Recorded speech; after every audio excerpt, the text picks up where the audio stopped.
Y ahora pues vamos a ir completando esta situación de jornada de viernes. Desde luego merece la pena estar aquí con la mesa redonda, nuestra última mesa redonda, centrada precisamente y a colación de lo que hemos estado viendo con la intervención de Ezio sobre el panorama del sector editorial en estos momentos difíciles y complicados en los que la pandemia y otro tipo de situaciones conflictivas están provocando en el mundo editorial.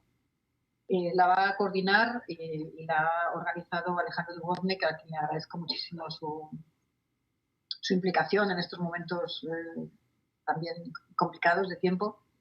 Y Alejandro es investigador de CONICET en Argentina, doctor en Ciencias Sociales, y es director de la maestría en Sociología y Análisis Cultural, además de escritor, de profesor, de conferenciante y de autor de un libro fascinante sobre la historia del libro judío, sobre la cultura judía a través precisamente del mundo de los libros, que me ha hecho pensar en un pequeño librito que hemos editado en Editorial CSIC con motivo del día 23 de abril sobre el libro sefardí, sus vicisitudes y su circulación. Es un libro en abierto, que voy a mandar el enlace, precisamente por algo que también comentaba Ezio, ¿no? Por esa apuesta que estamos haciendo con la edición en abierto, sin fronteras, libre, gratuita, y que tiene que ver con ese espíritu colaborativo que es el que impulsa todas estas iniciativas de red, ¿no? Y de esta gran plataforma en la que participamos todos. Así que, Alejandro, muchísimas gracias a todos los participantes, que ahora introducirá Alejandro. Gracias.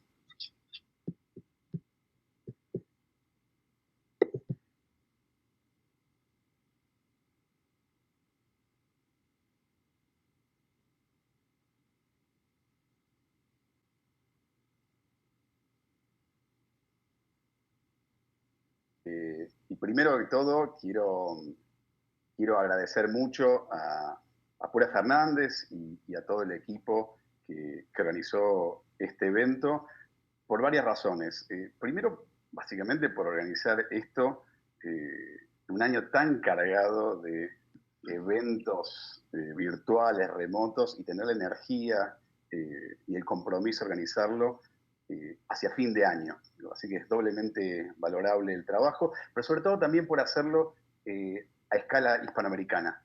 Si ustedes pudieron seguir el evento y el programa, vieron que hay representantes de prácticamente todos los grupos o programas de estudio sobre el libro de edición en América Latina y España, lo cual es un doble mérito. Así que felicitaciones por eso.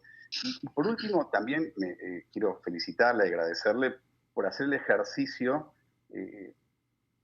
nada evidente de poner en conexión a quienes estudiamos a estos temas y a los profesionales. Es decir, hay que construir ese vínculo, hay que construir los puentes, hay que construir las instancias, los eventos donde puedan interactuar esos mundos. Yo creo que Pura, por supuesto, a través de su proyecto de IRED y a partir de este evento en particular, muestra que eso se puede hacer y se puede hacer muy bien.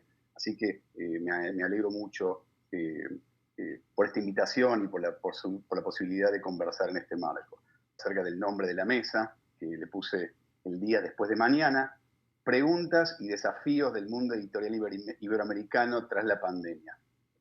Después de proponerlo, en realidad después de pensarlo, me di cuenta de que era el título de una película apocalíptica norteamericana. No quiero que ese sea el tono, ni mucho menos de la conversación y de las respuestas, pero bueno, algo de esa película tal vez esté trasuntando por lo menos en mi inconsciente. A ver, hasta hace algunos años todo evento del libro contaba con una mesa que se llamaba El futuro del libro, ¿sí? De hecho, hay eventos que se llamaban así, jornadas completas que se llaman así, hay libros que se llaman El futuro del libro. De algún modo todo evento tenía que discutir acerca de eso. De un momento a otro eso se fue perdiendo y esa suerte de ese ejercicio de profecía fue perdiendo vigor. Ahora en realidad uno diría que eso fue reemplazado por mesas como esta, ¿sí? Por mesas donde estamos pensando qué pasa durante la pandemia y qué va a pasar después. Que a diferencia de lo anterior, que en realidad me parecían conjeturas que finalmente no nos estaban conduciendo demasiado a ningún lado, yo creo que estas sí tienen sentido. Pese a que se repiten, en cada repetición siempre hay un análisis un poquito más sofisticado, que hay una acumulación. Estamos haciendo un ejercicio, ¿no? Yo le escribía hace unos días a quienes participan de esta mesa que emprender un balance de lo que todavía no ha terminado de acontecer, sacar conclusiones de lo que aún no ha concluido y hacerlo a través de una mesa que, como esta, queda registrada y que por lo tanto puede ser reproducida en el futuro, nos enfrenta al veredicto implacable de lo que llamamos el diario del lunes, ¿no? ¿Qué significa eso? Que podemos enfrentarnos a haber subestimado algunos cambios, sobreestimados otros, no haber percibido transformaciones que luego van a resultar evidentes o habernos entusiasmado con procesos que luego van a ser claramente efímeros. Bueno, asumimos ese riesgo con total conciencia, porque como decía, los balances, y en este caso el balance de lo que está sucediendo con la pandemia, aunque sean provisorios, son necesarios. Calman las ansiedades, moderan la incertidumbre y nos permiten darle una orientación más o menos definida y fundamentada a nuestras decisiones. Y para hacerlo, para ensayar esta suerte de balance, Pura me invitó y me permitió pensar en algunos invitados junto con ella y convocamos profesionales especialistas del mundo del libro que, desde nuestro punto de vista, son especialmente atentos, están especialmente atentos y perceptivos a los cambios. Son personas muy informadas y reflexivas. Con algunos tengo la suerte de trabajar y ser amigos, y con otros, como diría Humphrey Bogart, espero que sea el inicio de una hermosa amistad. Entonces paso directamente a presentarlos y hago alguna pregunta para iniciar la conversación y no robar más tiempo. Aunque breves, los currículums de cada uno son extensísimos, así que voy a tratar de sintetizarlo lo más que pueda, pero me parece importante señalar algunos aspectos para que den cuenta de por qué invitamos a quienes invitamos. Empiezo con Raquel Franco, que es de Buenos Aires, licenciada en Letras de la Universidad de Buenos Aires, tiene una especialización en edición de la Universidad Pompeu Fabra de Barcelona y un posgrado en Comunicación y Cultura Flaxo. Desde hace muchísimos años trabaja en el área de educación, literatura para niños, una especialista en eso, y fue editora general de la revista Lectura y Vida de la International Reading Association, coordinadora del Ministerio de Educación de la Argentina y asesora de distintos entes municipales acerca de cuestiones del libro y la edición. Habitualmente participa, y la hemos visto en muchísimas mesas, pensando y reflexionando sobre problemáticas de la literatura infantil, la lectura y en los últimos años, y esa es la oportunidad donde yo pude conversar mucho con ella, acerca de políticas públicas acerca del libro. De 2012 dirige Pequeño Editor, que es una editorial infantil muy premiada, que recomiendo especialmente verla. Así que bueno, Raquel va a tener un punto de vista muy importante, muy interesante en esta mesa. Sigo con Ana Gallego Cuiñas, que es profesora titular en el Departamento de Literatura Española de la Universidad de Granada, es doctora y licenciada en Filología Hispánica y licenciada en Antropología Social y Cultural, también de la Universidad de Granada, y ha sido contratada por el programa Ramón y Cajal, investigadora visitante de la Universidad de California, Los Ángeles, de Princeton, de París Sorbonne, en fin, de distintas universidades sumamente prestigiosas. Entre los temas que trabaja está la narrativa rioplatense contemporánea, la escritura autobiográfica, los estudios transatlánticos, el feminismo, etc. Y sus dos últimos libros son Las novelas argentinas del siglo XXI, Nuevos modos de producción, circulación y recepción, y Ricardo Piglia y la literatura mundial. Víctor Malumian es licenciado en Ciencias de la Comunicación por la Universidad de Buenos Aires y junto a su amigo y colega y socio ha fundado, Hernán López Vine, ha fundado en 2008 Ediciones Godot, que es una editorial que dentro de ese universo heterogéneo y amplio de las editoriales independientes, es una editorial que se ha destacado por un catálogo excelente, pero al mismo tiempo por un nivel alto de profesionalización. Y en 2012 empezaron a gestar lo que hoy es la Feria de Editores, que se ha convertido en un evento central en el calendario anual de la cultura de la Ciudad de Buenos Aires, y diría más, cada vez más en el país, de las sucesivas ediciones, fue convocando a muchísimos editores independientes también de América Latina, y ahora es un evento muy importante. En 2016 publicó como coautor el libro Independientes de qué, en Fondo Cultura México, y en 2017 fundó Carbono, la distribuidora que proporciona soluciones logísticas a distintas editoriales. ¿Sí? Como ven, es una persona solamente reflexiva, como vamos a poder apreciar ahora, sino sumamente productiva y con ideas que han transformado parte del paisaje editorial de Argentina. Finalmente, Manuel Gil Es licenciado en Psicología, cuenta con un máster en Dirección Comercial y Marketing y es egresado del Programa Avanzado de Dirección y Gestión de Empresas Editoriales del Instituto de Empresa y titulado superior en Comercio Exterior por la Fundación Ángel Martínez Fuertes. Ahora, tiene una vastísima trayectoria en el mundo del libro, en empresas que todos conocemos, no voy a detallarlo, pero créanme que es así, y actualmente es director de la Feria del Libro de Madrid. A su vez, probablemente muchos los conozcamos, en realidad todos los que vivimos de este lado del océano, antes que por la dirección de la Feria del Libro de Madrid, por la cantidad de títulos que hemos, por la cantidad de libros que hemos leído de él y que nos han permitido, digamos, tener un sistema de referencias para entender algunos procesos contemporáneos del mundo de la edición, como el nuevo paradigma del sector del libro, manual de edición, guía para editores, autores y correctores, el paradigma digital y sostenible del libro, en fin, puedo seguir enumerando, a lo que se suma una cantidad de artículos que publicó, entre otras revistas, en la revista Texturas, de la que fue su coeditor. Revista que, por cierto, recomiendo enfáticamente. Entonces, habiendo hecho este repaso muy veloz y un poco caprichoso de las trayectorias de quienes me acompañan y de quienes agradezco su presencia, voy a largar la primera pregunta. Yo les decía cuando intercambiamos ideas acerca de cómo pensar esta mesa, que a cada persona la pandemia la encontró, la tomó en el lugar donde se encontraba parada en ese momento, ¿no? El que tenía una casa grande, con jardín, pudo transitar el aislamiento de un modo distinto de quien estaba en un apartamento chico y poco iluminado, el que no tiene hijos, del que sí tiene hijos, ¿no? Y así podemos seguir esto casi al infinito, pensar la estabilidad laboral, el ingreso económico, la edad de las personas. Es decir, cada uno vivió y transitó, y sigue transitando, porque esto parece que no se acaba nunca, la pandemia y las medidas de aislamiento social de un modo muy singular en función del lugar en el que estaba parado en el momento previo. Ahora, proyecto esta experiencia individual, que es común a todos nosotros, al mundo del libro y al mundo hispanoamericano del libro. Entonces la pregunta con la que me gustaría alargar es, ¿dónde encontró la pandemia al mundo hispanoamericano del libro? O mejor dicho, ¿dónde encontró a los distintos mundos editoriales que conforman a ese espacio de habla castellana? ¿Sí? Y ahí hablo tanto de la heterogeneidad propia entre países, con mercados muy distintos, con configuraciones muy distintas, como a las diferencias dentro de cada país. Es decir, yo no creo que se pueda hablar de una uniformidad, pero en todo caso serán ustedes quien plantearán o discutirán esa idea.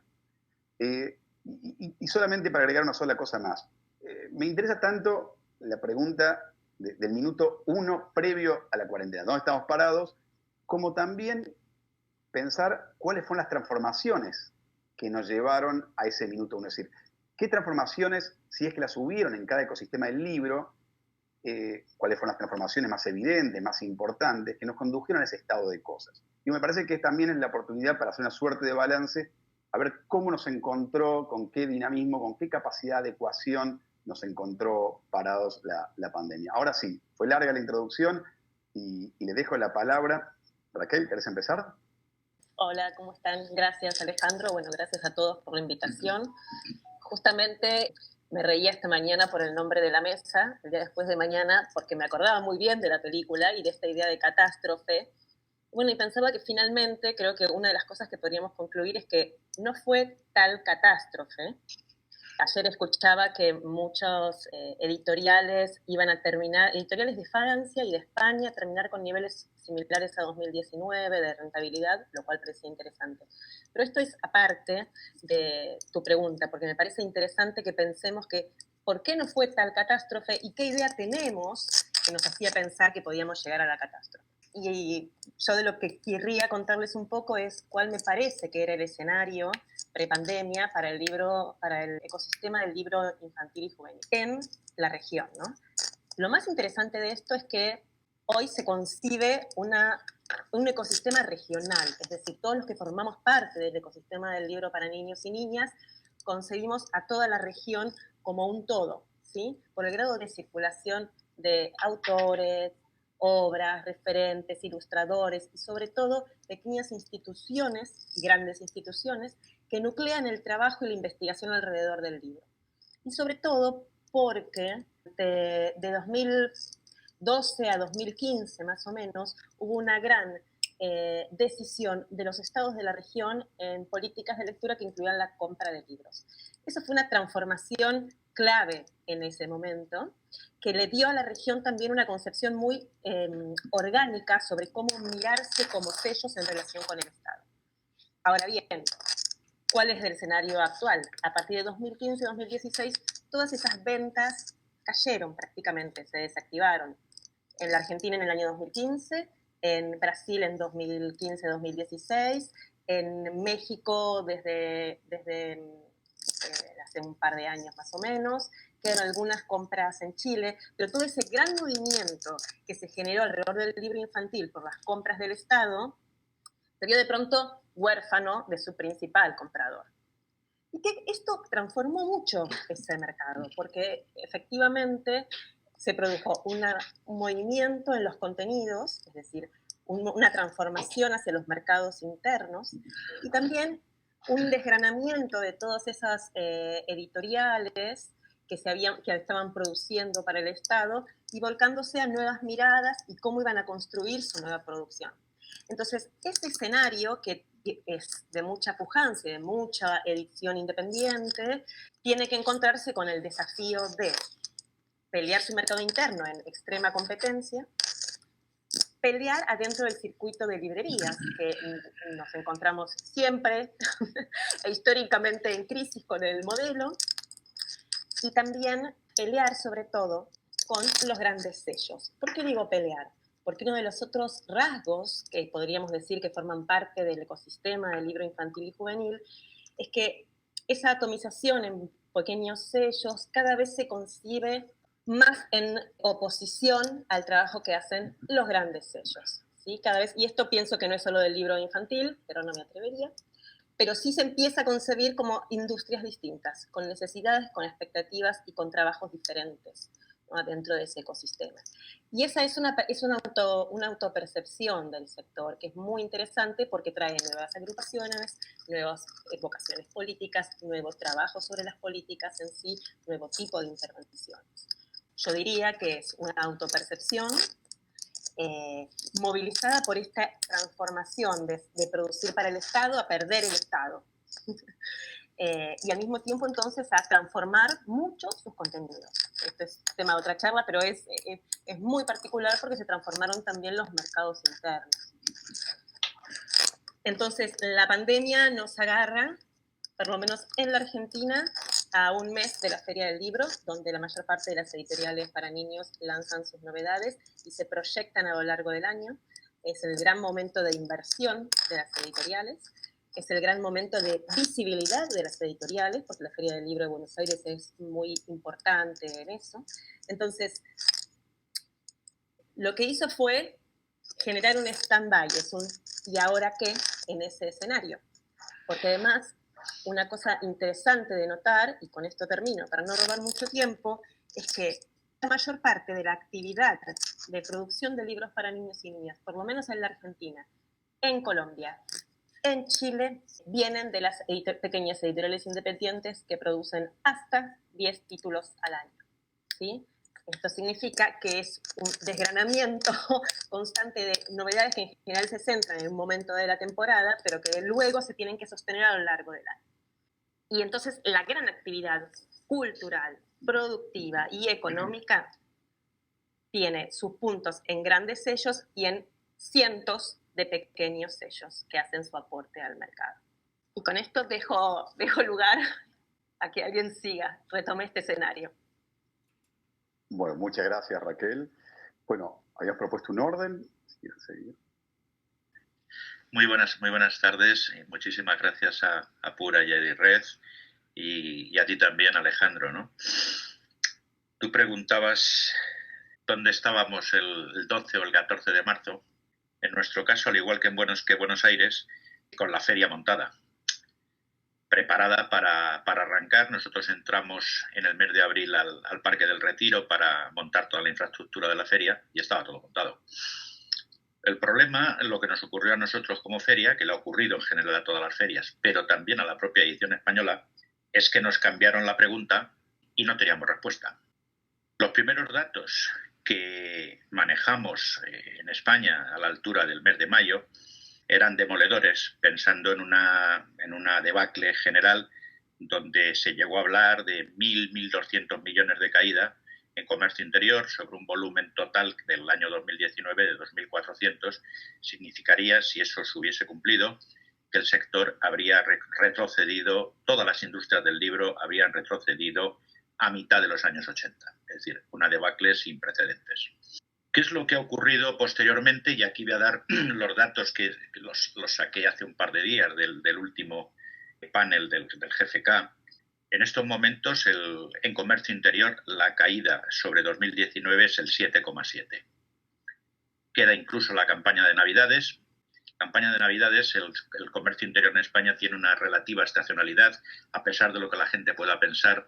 El gran trimestre de ventas es el tercero, no el cuarto. Es decir, la campaña de Navidades representa un 17%, ¿no? Un mediano comportamiento de la campaña nos va a hacer estar, desde luego, entre el 5 y el 8% de caída a final del año. Lo cual, dentro de lo malo, es una excelente noticia. Sí es cierto que en la parte puramente de comercio exterior, la debacle va a ser absoluta. Es decir, España, como todos ustedes saben, pues es un país evidentemente exportador. La cuarta potencia editorial del mundo, tiene un peso enorme con 130 filiales en el mundo, de las cuales hay 80 o 90 en América Latina. Y el tejido sale evidentemente muy deteriorado, pero habría que hacer análisis por países de cómo está la situación en cada país. En el caso de España, insisto en que la situación ha sido mucho mejor de lo que preveíamos, básicamente por dos o tres cosas. La primera de ellas, ha habido un volumen de políticas públicas enorme en favor de lo que es la comercialización del libro. Inicialmente, tanto para librerías como para editoriales. Inicialmente con un volumen muy alto de créditos blandos para mantener el activo circulante de las editoriales y de las librerías, y posteriormente con unas dotaciones enormes de compras para bibliotecas. Para poner un ejemplo, hay 600.000 euros del Ayuntamiento de Madrid, 3 millones de euros por parte de la Comunidad de Madrid, hay una dotación de 4 millones de euros para dotaciones estructurales y tecnológicas de la transformación de las librerías, de manera que ese factor ha sido importantísimo. Pero hay uno más, es el comportamiento de la sociedad civil. Evidentemente, si estás confinado, si tienes problemas de movilidad, si te están recomendando que no hagas un exceso de salidas, pues evidentemente solo tienes dos opciones con el ocio actual. O lees o ves series. Hay mucha gente que ha preferido, obviamente, leer. Y entonces, ¿qué es lo que ha ocurrido? Pues que evidentemente los datos estos que daba yo del fin de cerrados a octubre del 7,7, los últimos meses es que el sector está creciendo entre el 3 y el 6%. Es decir, los datos, dentro de lo malo, pues desde luego no son precisamente para alarmarse, todo lo contrario, nos habríamos alarmado en el mes de mayo. ¿Qué puede ocurrir de aquí hacia adelante? Evidentemente el sector no va a salir bien en España. La influencia que tiene el comercio exterior es enorme porque estamos hablando de unas exportaciones de cerca de 600 millones de euros, con una balanza comercial en positivo de 300. Evidentemente, en la exportación editorial sí es cierto que va a haber mucho deterioro por parte de las editoriales debido a que el mercado de América Latina ahora mismo está muy dañado, que es el mercado principal de las exportaciones españolas. En cuanto a comercio interior, vamos a ver a nivel macroeconómico qué es lo que ocurre con el desempleo, con el temas de renta en los próximos meses. Pero desde luego lo que sí está muy claro, y por no extenderme, es que pensando a futuro, lo único que ha hecho la pandemia es poner en evidencia las contradicciones que el sector tenía y todas sus ineficiencias.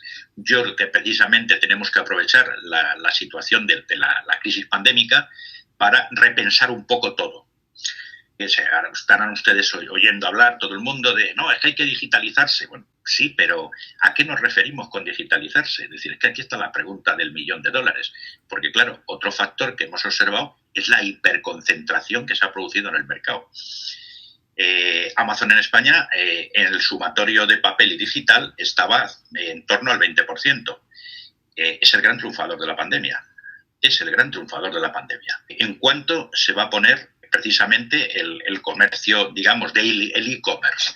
Ahora se acaba de lanzar en España el Todos tus libros, que era un buscador que te decía dónde estaba determinado libro, en qué librería lo tenían, va a pasar a ser un portal de páginas web y ya hay un proceso de e-commerce.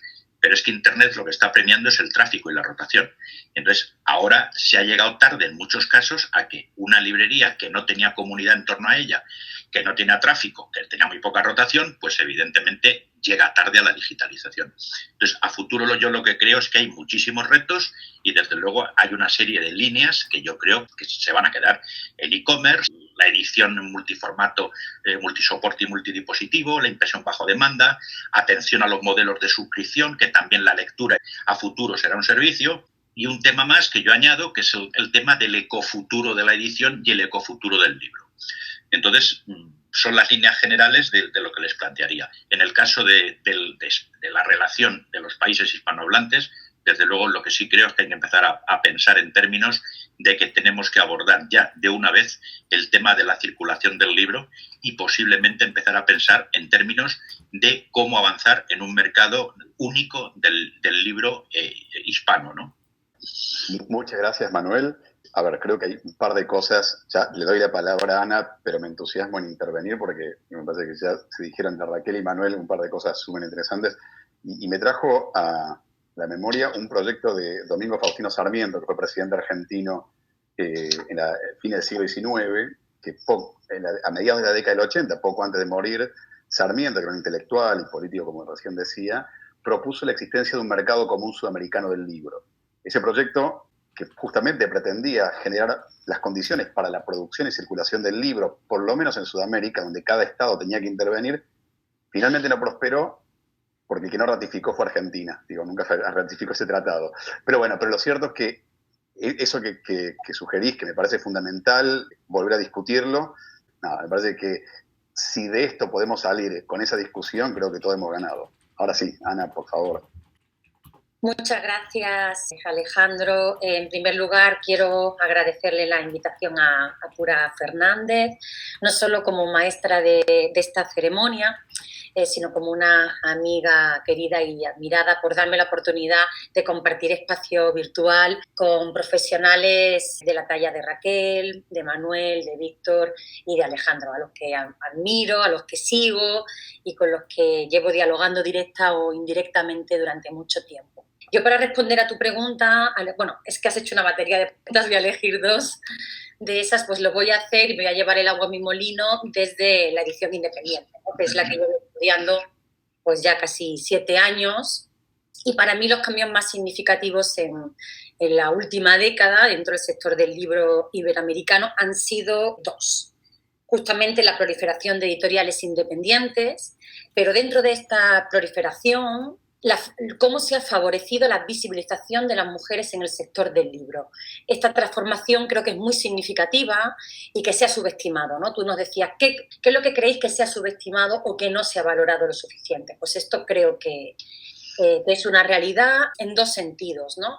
Obviamente en la última década se han publicado muchas mujeres escritoras porque se ha mucho, ¿no? Que han surgido muchas editoriales independientes. Pero lo más significativo es que se ha aumentado considerablemente el número de editoriales independientes dirigidas por mujeres, feministas o que ponen en práctica una política de igualdad en su producción editorial. O sea, pienso, por ejemplo, en Rosa Iceberg, en Madreselva, La mariposa y la iguana, Ediciones para nosotros y Mon Ambiente en Argentina, o en el caso de España en Dos Bigotes, en Fran de Medusa, en Belleza Infinita, Catacrack, Les Editorial, Crononauta. Y todos estos datos y esta información os la doy extraída de un proyecto I+D que dirijo desde 2018, que se llama EcoEdit, editoriales independientes para el ecosistema literario.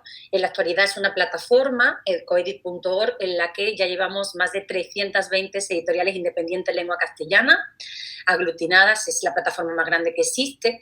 Y en la segunda fase del proyecto, que lo hemos comenzado en septiembre de 2020, hemos estudiado en concreto 184 editoriales de América Latina y de España.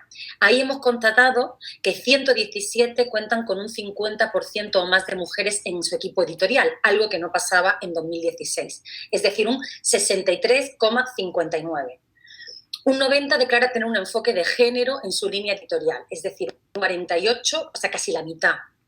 De las 90 editoriales que declaran tener un enfoque de género en su línea editorial, 64 están dirigidas por mujeres, el 71%. El porcentaje promedio de mujeres publicadas en estas editoriales, ¿no?, que están dirigidas en un 100% más por mujeres, con un enfoque feminista, pues es profundamente superior al promedio de las editoriales participantes.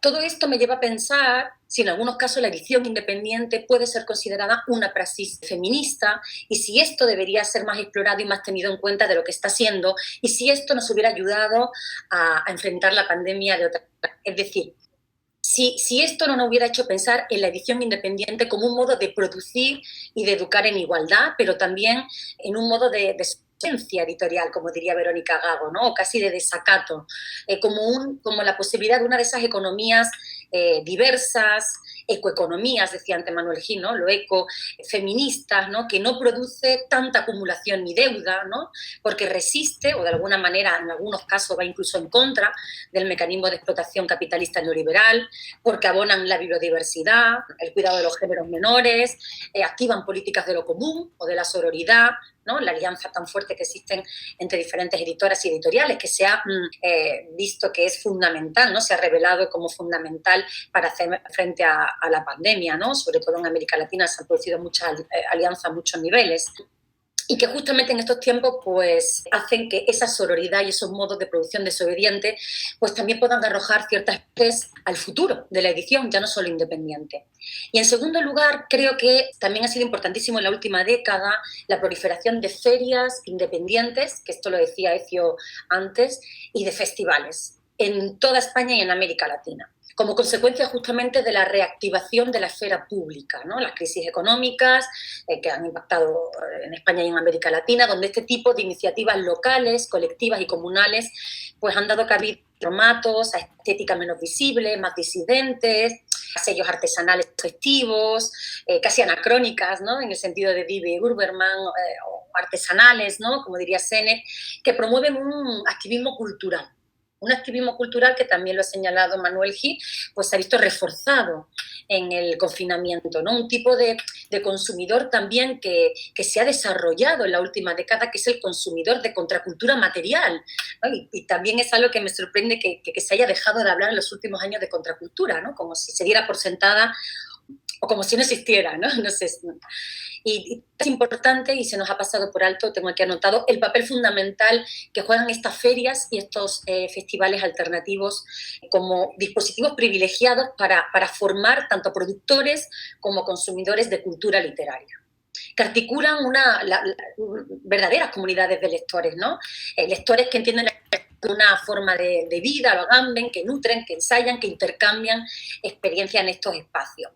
Creo que, por último, ¿no?, serán 7 minutos, creo que me queda solo un minuto, creo que se ha subestimado, en el caso de las editoriales independientes, no las grandes, como ha dicho Manuel Gil, la digitalización del libro, ¿no? En el contexto de la pandemia, pues se ha visto que ha sido uno de los grandes salvavidas, ¿no?, el 80% de las ventas de los grandes grupos, el 80% de las ventas, ¿no? Debería de haber diversificado. Por supuesto, muchas han apostado por coediciones y por titulaciones regionales, y esta ha sido interesantísimo, pero no tanto por el formato ebook. En los datos que nosotros tenemos, que los saqué hace también 2 días, cuando nos mandaste las preguntas de Coedit, en la actualidad solo el 36,7% de las editoriales independientes iberoamericanas publican todos sus libros en ebook. Casi el 40, el 39,6% publica algunos libros en ebook y un 23,7% no publica en formato electrónico. Por supuesto, muchos dicen que es una política, ¿no?, y estupendo, ¿no? Pero también es una economía y aquí creo que es indispensable la intervención del Estado a través de ayudas, ¿no? Como el Prêt numérique en el caso de Francia, que en su momento pues quería de haber invertido más en esa digitalización del libro. Y bueno, no quiero seguir extendiéndome como preguntas, si te parece, Alejandro, lo dejo aquí. Fantástico. Bueno, muchísimas gracias, Ana. Muy interesante la intervención. Y antes de dar la palabra a Víctor, porque sé que él no lo va a decir, si hay un espacio que dio lugar a los debates sobre género, sobre feminismo, básicamente fue la FED, ¿no? Digo, por lo menos tengo presente aquella interesante intervención y discusión entre Santiago Kalinowski y Beatriz Arlo sobre el lenguaje inclusivo, que después dio pie a un muy lindo libro que publicó Godot, o Godot mismo, ¿no? Que tiene ese excelente libro que Víctor me regaló, Mamá Desobediente. Pero bueno, estoy haciendo una publicidad que no debo, así que doy la palabra a Víctor y me callo acá. Víctor. Bueno, muchas gracias ante todo, gracias a todos los que hacen posible que estemos hoy acá. Para mí es un placer compartir mesa con ustedes. Tengo gran admiración por el trabajo. Manuel Gil una vez más tiró una cantidad de cifras, a mí me encantan las cifras y es increíble lo que son. Voy a aprovechar el lugar estratégico de responder último y voy a hacer algunos comentarios sobre las cosas que fui escuchando, me parecieron súper interesantes.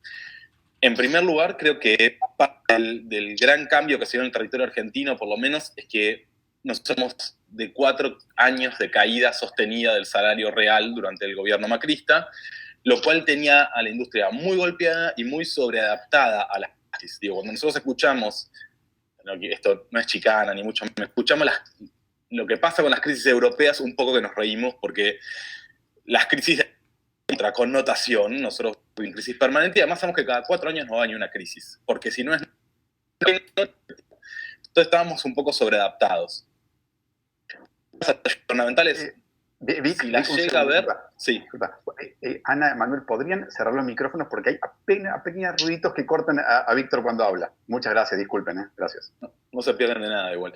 Pero las ayudas gubernamentales son mucho más chicas, mucho más escasas y no siempre tan bien orientadas. Digo, esto no es un tema de europeocentrismo, sino de capacidad que tienen los gobiernos de acercar ayudas y sobre todo el impacto real que pueden tener esas divisas y sobre todo de la relación que tiene el lugar que ocupa la cultura en esto cuando hay necesidades mucho más apremiantes en los contextos latinoamericanos. Entonces, por un lado eso, nosotros llegamos a esta pandemia y el chiste interno un poco dentro del rubro era entre 4 años más de macrismo, y de nuevo, no es un tema solo político, mido la venta en ejemplares en el canal de librerías, entre 4 años de macrismo y 1 año de pandemia, dame otro año de pandemia, más allá de los chistes de salud, la gente que muere. Después lo segundo que muy importante es la vieja guardia versus la nueva guardia. Y esto no tiene que ver con mentalidades. Las librerías, acá retomo algo de lo que decía Manuel, las librerías que tenían generada una comunidad de redes sociales, o una comunidad física alrededor de ellos por las actividades que generaban y demás, han potenciado sus ventas y han crecido. No es que la torta se agrandó, la torta se achicó, pero hubo jugadores que perdieron muchísimo más que otros. Y podés ver cómo una librería que está en una parte de la ciudad autónoma de Buenos Aires le está vendiendo a gente en la otra punta. O sea, no solo están trabajando con su comunidad cercana, sino con una comunidad digital mucho más, y han sabido capitalizarlo distinto. Y lo podés ver en la forma en que se comunican en redes sociales. Algo muy vieja escuela es, ay, por favor, ayúdennos, nos estamos muriendo, nos fundimos. Y algo muy nueva escuela es una promoción que tiene una botella de vino que marida bien, por supuesto todo esto es subjetivo, ¿no? Que marida bien con determinado libro, tal la gracia de te vendo el plan de la noche, lo que decía un poco Manuel antes de estás confinado en tu casa, bueno, te vendo una botella de vino con un libro, con esto, y te vendía el pack de esa noche. Voy rápido y todas las licencias posibles sobre los ejemplos que voy contando. En cuanto a la circulación de libros y lo que hablaban de cómo está Latinoamérica, me parece que ahí el cambio que se tiene, o espero que se venga, es mi deseo, y quizás esté nubilado por eso, es un cambio mucho más radical que tiene que ver con la venta de que no funciona a nadie la forma en que se está haciendo. Hoy, por la diametral diferencia de fuerzas que hay en la capacidad de pujar en una divisa con euros versus una divisa como pesos, que no sé hoy a cuánto está el cambio, pero deben ser 170 pesos un euro, hoy a 4 del 12 del 2020, cada minuto a minuto. Es muy común que una editorial española pueda poner 300 euros más, 400 euros más, 500 euros más sobre la mesa y se lleve Latinoamérica como si fuera un gran paquete, como si Colombia y Argentina fuera lo mismo, que eso termina en un libro de poesía, para no hacer nombre propio, pero todos nos podemos imaginar una poeta, hoy por hoy saliendo 3.000 pesos en Argentina, cuando eso se podría haber licenciado una editorial argentina, sublicenciado una editorial uruguaya, etcétera, etcétera, haberse impreso en la cantidad que requiere ese territorio, haber difundido de la forma que requiere ese territorio y haber tenido una logística acorde a ese territorio. En este orden, hace poco, perdón el comentario autorreferencial, se generó el premio de no ficción Latinoamérica Independiente, que la gracia es que aquella autora o autor que gane va a ser publicado por una editorial local en cada Latinoamérica y traducido al portugués si fue escrito en español y viceversa. La lógica es, no es lo mismo exportar 50, porque esa es la otra, se producen 1.500 ejemplares en un país y se exportan, doy ejemplos más o menos reales, 100 a Bogotá, ni siquiera a Colombia, 100 a Bogotá, 75 a Chile, 50 a Uruguay, cuando podrían tener tiradas locales, optimizar la traducción del mismo idioma, etcétera, etcétera. Para mí el cambio a futuro que se viene es ese, lo mismo que el tema de las distribuciones en Latinoamérica, cada vez más lo que se de las editoriales grandes españolas ya no están exportando libros, están empezando a hacer tiradas locales, porque de por sí con la moneda devaluada no van a conseguir regalías acordes. Entonces, por lo menos lo que consiguen es difusión de autoras y prensa real de la marca o construcción del sello editorial. Y por último, para cerrar, me parece que el otro que está cuajando y que está haciendo más ruido a través de la pandemia, pero que ya venía haciendo más ruido, es la diferencia entre estructuras grandes y estructuras chicas, para no entrar en términos tipo independientes, multinacionales y demás. Y lo que estamos viendo es que apelan a distintos, por supuesto, que atraviesan formatos, que atraviesan intereses y que atraviesan tipos de sellos. Pero lo que estamos viendo a grandes rasgos es una diferencia entre el lector o la lectora que sigue teniendo muy presente el libro como objeto de consumo cultural en la cabeza y que durante esta pandemia lo exacerbó o lo mantuvo, y aquel que era un consumidor en esta pandemia, otros intereses culturales han arrasado con su consumo del libro, que muchas veces se daba en la gran feria que tenemos en Buenos Aires, que es una feria estupenda, la Feria Internacional, que era el contacto para una enormidad de lectores y lectores, la única vez al año que iban y compraban un libro. No vemos esa incompatibilidad, sino que lo vemos, como decía Raquel, a veces en medidas gubernamentales, que mejor de las voluntades, que si se va en el camino A, se va a perjudicar a uno y se va a favorecer al otro. Tienen intereses diametralmente opuestos. Como por ejemplo, en el caso particular de la Argentina, para expresarlo, si se incorpora el IVA o no se incorpora el IVA para que se desregule. ¿Por qué? Porque una editorial chica probablemente o no está pagando alquiler porque está en la casa de alguna de las editoras, o tiene el contrato en negro para ahorrarse el IVA, y etcétera, etcétera, etcétera. Cuando una estructura grande seguramente está gastando un montón de plata en IVA y no tiene dónde descargarla. Hay un montón de ejemplos, que van desde la producción de papel y los modelos argentinos y las trabas aduaneras y la posibilidad de imprimir en un barco chino que estaba varado en el océano Atlántico, hasta mucho más pequeñas. Es muy difícil poder entender la edición en ese sentido como un campo único y el aporte que puede dar el gobierno, por eso la necesidad en estas uniones que comentaba Ana, que se están dando, de algún interlocutor que pueda hablar en, no sé si en nombre de todas esas personas, porque de nuevo lo homogéneo es medio complicado, pero sí que haya ciertos representantes de estructura, para no entrar en el campo ideológico, ético y moral de lo que implica la construcción de un catálogo. Bueno, muchas gracias, Víctor. A ver, creo que en esta primera ronda, si yo cerrara la mesa ahora, creo que sería una mesa que ya fue suficiente, se dijeron muchas cosas, hicimos un paneo súper comprensivo, pero solamente para puntualizar algo que a mí personalmente me interesa, todo me interesa, pero quiero decir que justamente estoy pensando en este tiempo, y que tiene que ver con el problema de la circulación de libros dentro de Hispanoamérica, no solamente América Latina, y recuerdo una frase de Ricardo Piglia que sintetizaba muy bien esto, cuando él decía que los autores viajan más que los libros, ¿no? Y esa frase, que fue reformulada muchas veces para decir eso, creo que identifica muy bien ese problema que se viene repitiendo desde hace más de un siglo, por lo menos reiterando a través de distintos actores culturales, intelectuales, y que Manuel y Víctor en un punto plantearon, no como soluciones antagónicas, ni mucho menos, pero sí como dos caminos que eventualmente pueden complementarse, pero sí son caminos distintos. Por un lado, una idea política, ¿no? Un trabajo que se tiene que hacer necesariamente a una escala nacional y regional, si queremos avanzar hacia armonización de políticas arancelarias, etcétera, que permitan esa circulación a partir de una especie de mercado común del libro.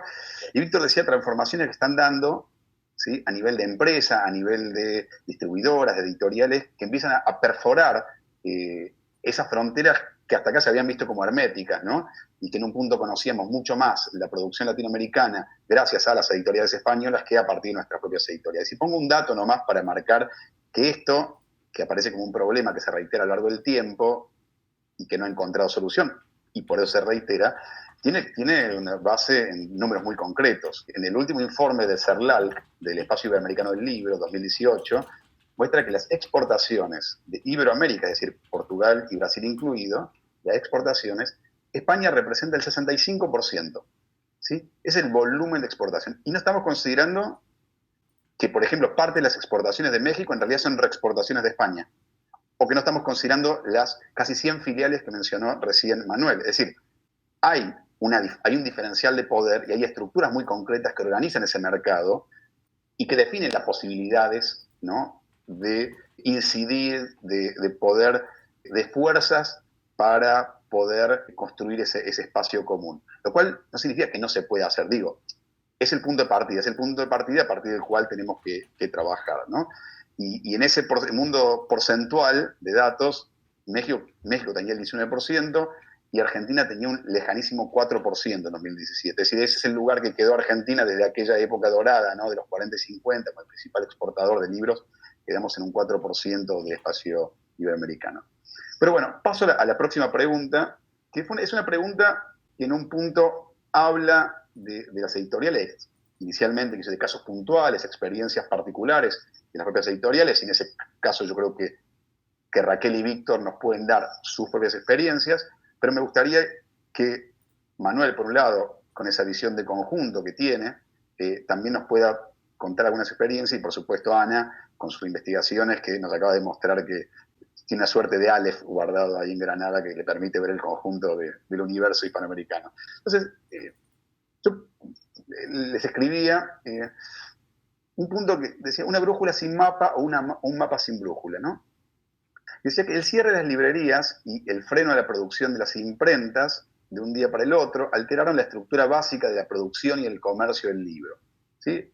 Acá y en prácticamente todos los países del mundo, ¿no? Los editores se enfrentaron entonces a un escenario inesperado, y no solamente inesperado, sino de enorme incertidumbre, porque no había plazos, ¿sí? Había plazos inciertos. Entonces, ¿en qué medida la experiencia previa, esa brújula que nos suele guiar, fue útil para encarar los cambios que sobrevinieron? ¿Cuánto de lo que particularmente sus editoriales, o las editoriales que ustedes conocen, venían haciendo, o los mercados del libro venían haciendo, les permitió adecuarse a ese mapa incierto y dinámico que nos impuso el virus? ¿Dónde se encontraron los límites, ¿no? ¿Qué experiencias, qué innovaciones, qué transformaciones e inversiones se hicieron, y cuáles se hicieron pero no funcionaron?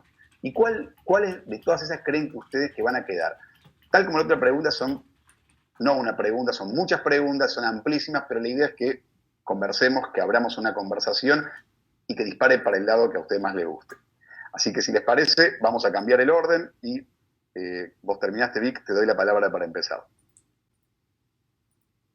Perfecto. Para mí el gran eje del tema de las librerías o el canal de las librerías es el significante del recomendador o la recomendación. Y lo que, por lo menos humildemente, estamos viendo nosotros desde nuestro muy pequeño lugar en Argentina y distribuidora, es la reconversión de quién se apropia de este significante. Es decir, en algún momento, hace muchísimos años atrás, era obvio que era una pequeña librería, que había una cara muy visible detrás de esa librería, que era la que condensaba toda la confianza, y vos entrabas, le contabas un poco que te gustaba, te recomendaba un libro. Eso fue creciendo, escaló a cadenas, etcétera. Después se digitalizó, vino un algoritmo, etcétera. Y lo que estamos viendo ahora es que las librerías a la calle pueden cerrar, fruto de lo que hablábamos antes, los golpes económicos y demás. Abren, por cada una que cierra, una multiplicidad de librerías puertas adentro, de personas que se acercan al libro desde otro lugar, mucho más descontracturado, con un conocimiento mucho más amplio de redes sociales y de comunicación en general, que del propio negocio, la venta y compra de libros, y que están retomando esa lógica de apropiándose de significante. No me atrevo a decirle significante bastante vacío, pues son dos connotaciones de la política que no tiene, pero de este significante que pueden llenar de contenido. Y entonces, lo que estamos viendo es una pugna si lo va a terminar ganando un algoritmo, este recomendador de libros, ese significante que es el recomendador de libros, o lo va a ganar un humano reconvertido. Por eso, entre los grandes perdedores que vos ves, grandes perdedores un poco fuerte, pero entre los que no les fue tan bien del canal librero, están las empresas más grandes. Por un lado, porque fue mucho más difícil que se movieran para conseguir los permisos, porque su relación con las editoriales no tiene el mismo dinamismo que tienen librerías más pequeñas, etcétera, etcétera, etcétera. Yo creo que la gran pregunta está por quién se apropia eso. Después de todo, no somos tan únicos. Otros rubros están viviendo esto. Lo vive la vinería con la proliferación de cavas de vinos, donde lo que está primando es la que está ahí atrás y te da a tomar, no sé, yo no soy un gran bebedor de vino, ni mucho menos, pero te da a probar los vinos, te recomienda, etcétera, y lo en un montón de otros consumos culturales. Entonces, no es que seamos tan únicos en eso. Y para mí el punto está ahí, es quién se va a apropiar ese lugar de confianza y reconocimiento para recomendar libros. Y eso también explica el por qué librerías pequeñas en una punta de la ciudad le venden a gente en otra punta de la ciudad. Gracias, Víctor. Bueno, seguimos el orden inverso. Ana, te doy la palabra. Bueno, gracias, Alejandro. Yo voy a sacar entonces mi Aleph o mi bola de cristal de la edición independiente. Y pensando en los datos de yo creo que la experiencia previa de la edición independiente como un modelo de emprendimiento y de autoempleo relativamente sostenible ha funcionado. Y ha funcionado en dos grandes crisis económicas que nos han precedido en Iberoamérica, me refiero a la de 2001 y a la de 2008.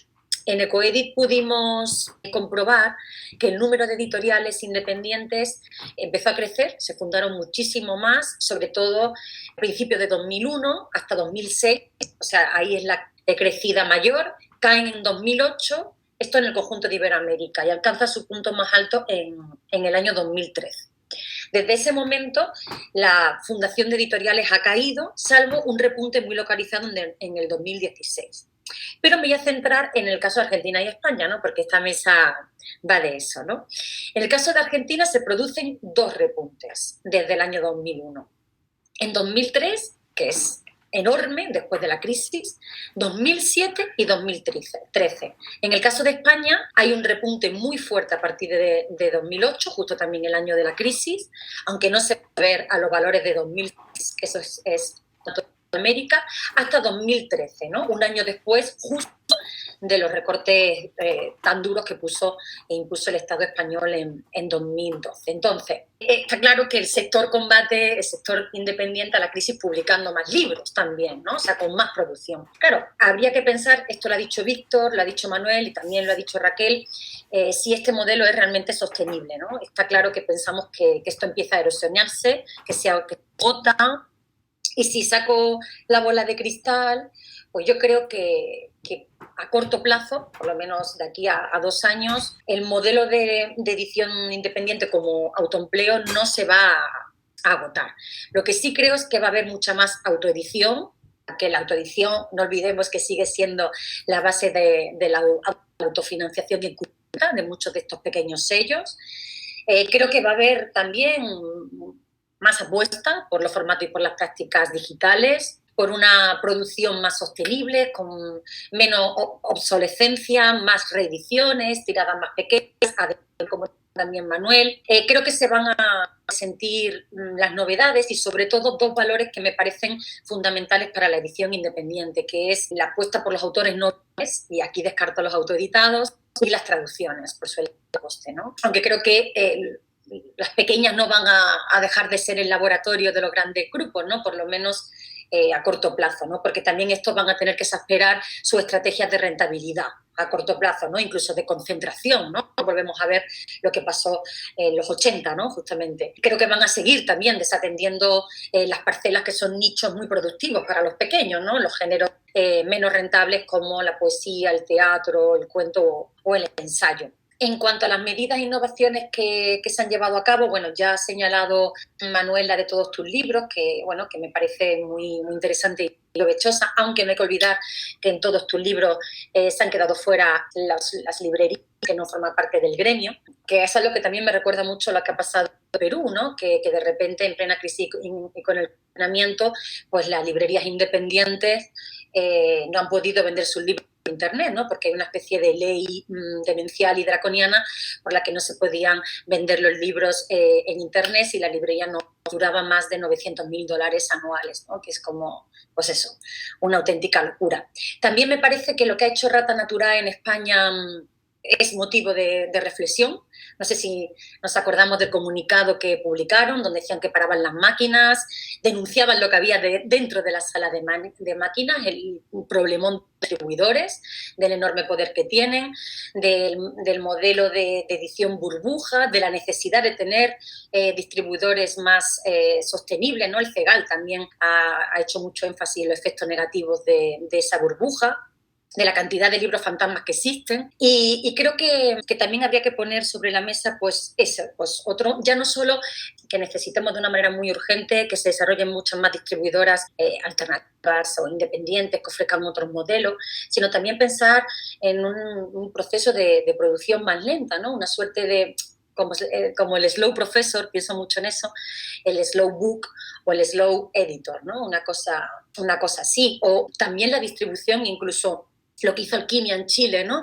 Bueno, y muchas editoriales de distribuir en bici, o sea, tenemos que pensar en políticas de sostenibilidad también, que sean respetuosas con el medio, y también el asociacionismo, ¿no? Ha sido una estrategia de resistencia, con lo que ha hecho Almadía, Era y Sexto Piso en México, ¿no? Con el crowdfunding, los encuentros virtuales, los descuentos, o lo que hizo, ¿no? Montacerdos, pues vendiendo sus libros en botillerías, ¿no? Yo creo que de una u otra manera pues todo este tipo de acciones suman y que muchas de ellas van a perdurar. Muchísimas gracias, Ana. Tengo un comentario, pero lo voy a dejar un segundo para el cierre de esta ronda, porque tal vez alguien añada algo más que pueda sumar a la discusión. Manuel, te doy la palabra.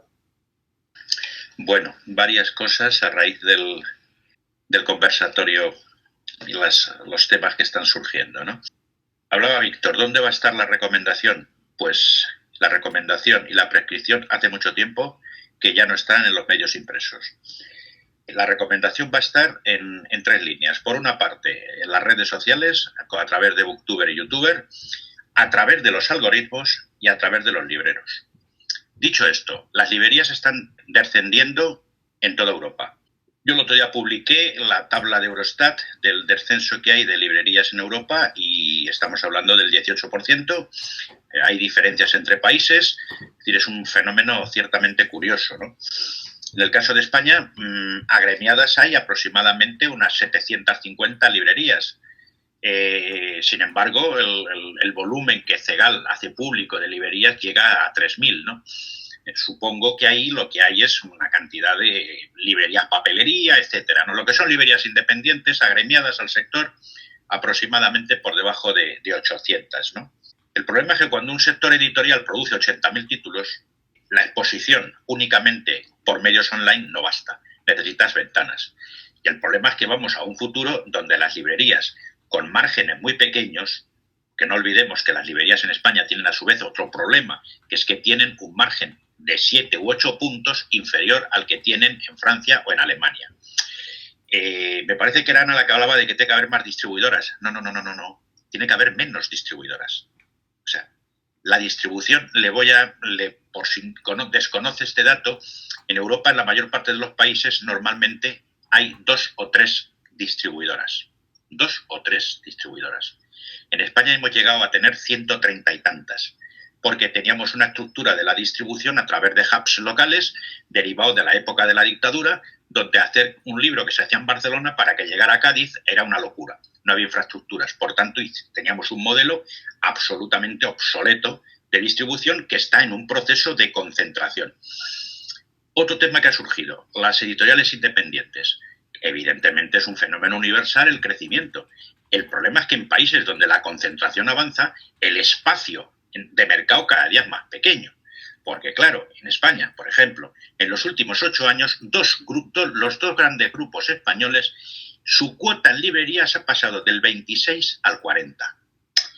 Luego entonces, si añades más grupos, ¿Qué espacio va dejando a la pequeña edición independiente? Muy pequeño, muy pequeño. Por tanto, son modelos de autoempleo, son modelos de autosostenimiento, como está ocurriendo en algún caso con las librerías que se están creando, con la combinación de vino, de café, de té, en fin, de otro tipo de modelos. Pero estamos hablando de autoempleo y España produce 80.000 títulos al año. Por tanto, ahí tenemos un problema. O una cuestión más que me parece que la planteaba Víctor, es el tema, cuando yo hablaba del mercado único, hablaba de la circulación, no me refiero tanto a que los libros estén yendo y viniendo en camiones para acá y para allá y saltando fronteras, porque siempre he dicho que lo digital era una oportunidad para América Latina. España vende en libros a América Latina más de 200 millones de euros, pero les compramos 4. Es decir, aquí hay un problema de asimetría, de disonancia en la reciprocidad. Es decir, entonces, ¿qué es lo que ocurre con el tema de la circulación? Plataformas de exposición para que se puedan imprimir los libros. Yo, cuando quiero un libro argentino de Edubín, por ejemplo, que publica una colección de libros sobre libros, ¿no? Siempre les digo, oye, ponerlo en España, que yo lo vea en una librería y lo compro impreso en bajo demanda, porque eso se va a extender. Impreso en bajo demanda, yo ya que tengo canas y tengo muchos años en esto, llevamos hablando 15 o 20 años. Es decir, oiga, mire, vamos a poner esto, que ahora sí se puede hacer. Hay software, el Bibliomanager, el Polyprint, Lantia, dice, hay montones de sistemas que ahora mismo posibilitan que cualquier libro, editado en la Argentina, en Chile, en Colombia, en México, se pueda comprar en Madrid. Hay tecnología para hacerlo. Y eso, lo queramos o no, se va a quedar. En el caso de la sostenibilidad, decía Ana el tema de las mujeres, yo le diría una cosa, es decir, a Ana, el sector del libro es mujer, completamente, desde hace muchos años. Ahora, a futuro, yo creo que, o en breve, debería ser mujer y además verde. Verde en buen sentido, ecológico, porque la ecoedición es otro tema que ha surgido con la pandemia. Gente joven que está pensando en empresas que se comprometan con el medio ambiente. Ana me parece que citaba Rata Naturae. Evidentemente, yo los he citado 40 veces, porque evidentemente están un paso por delante del resto. Yo las primeras etiquetas de coedición las vi prácticamente hace 10 años en Francia, que las hacía el SEP, y en Alemania. Es decir, ¿qué pasa aquí? ¿Por qué seguimos utilizando no papel certificado FSC o PEF? ¿Por qué no empezamos a calcular en los libros que lleven su etiqueta de huella de carbono, combustibles fósiles, etcétera? Es decir, señores, la pandemia lo que nos debe hacer es reflexionar. Y sí es cierto una cosa, es decir, estamos en el momento donde, como bien dice Jürgen Bosch, el director de Frankfurt, cooperar o perecer. Hay que cooperar. Hay que compartir información, hay que tener informes continuos, hay que incluso sentarse en un momento determinado con el CERLAC para decirle, oiga, ¿cómo podríamos unificar los informes de comercio interior, de comercio exterior de los países, para que podamos comparar magnitudes similares? Porque muchas veces te encuentras con datos, o bien porque son muy antiguos, o que no miden lo mismo. Entonces, en esa línea yo creo que lo que tenemos que pensar es que esto nos abre una vía precisamente de avanzar en mecanismos comunes donde la cooperación sea el elemento fundamental del mundo del libro, ¿no? Muchas gracias, Manuel. Raquel. Bueno, han dicho tantas cosas que creo que voy a morir atragantada con mis propias palabras, de tanto que he querido interrumpirlos, comentar, agregar. Así que no puedo elegir algo en particular, pero sí, sobre el tema de la circulación, me gustaría comentar algo. O sea, retomaría el tema de la circulación y retomaría el tema de la recomendación que mencionó Víctor al principio. Sobre la circulación y la comercialización, una de las cosas que sucedieron a lo largo de todo el año y que fue muy interesante y hay que ver en qué se convierte en el futuro, es que se produjo una gran dinamización de la actividad comercial, ya no en manos de las librerías, de las grandes librerías, sino de las muy pequeñas, y de emprendedores que generaron librerías propias en red, en el momento, constantemente, una detrás de la otra, en una mini economía, de la misma manera que a veces son mini economías las de las editoriales independientes o autofinanciadas, digamos. Es decir, es como una economía que dinamiza todo el sector y que está construida por pequeños nodos que generan pequeño volumen, pero que van moviendo todo el trabajo comercial de las editoriales, ¿no? ¿Por qué digo esto? Porque esas nuevas librerías que se crearon nunca, jamás tomaron el modelo de consignación. Todas esas librerías realizaron sus compras en firme, vendieron sus libros y repitieron sus compras. Esto le pasó a Pequeño Editor y le pasó a casi todas las editoriales infantiles del país. Y ahora voy a hablar de qué pasó con el libro infantil, porque es un caso particular, específico, ¿no? Muy llamativo en la pandemia. Pero eso generó una gran dinamización y una transformación también del modo en que competían, compraban y tenían los libros las editoriales que ya eran clientes y tenían un modelo de consignación. Y entonces toda esta dinamización generó muchísimos, duplicamos los clientes libreros nosotros en un año, ¿sí? Ahora, esto lo cuento como un caso especial, pero lo que quiero contar es lo que pasó en términos culturales con el libro para niños. Desapareció la escuela. Niños en casa todo el día, sin otra actividad que estar frente a la pantalla y sin, sobre todo en la Argentina, diría yo, sin actividad educativa evidente, ¿no? Porque hay un montón de cosas que pusieron las escuelas, el Estado, etcétera, pero la verdad es que los chicos quedaron sin una actividad educativa evidente y sin situaciones de lectura propiciadas por las escuelas. ¿Por qué? Porque las escuelas no tenían plataformas de lectura por streaming o de bibliotecas digitales. Ni una tenía eso, ni una. Entonces, la escuela dejó de dar material para leer. Esa responsabilidad de traer la lectura a los chicos recayó en las familias directamente, en las familias de clase media, que levantaron el guante.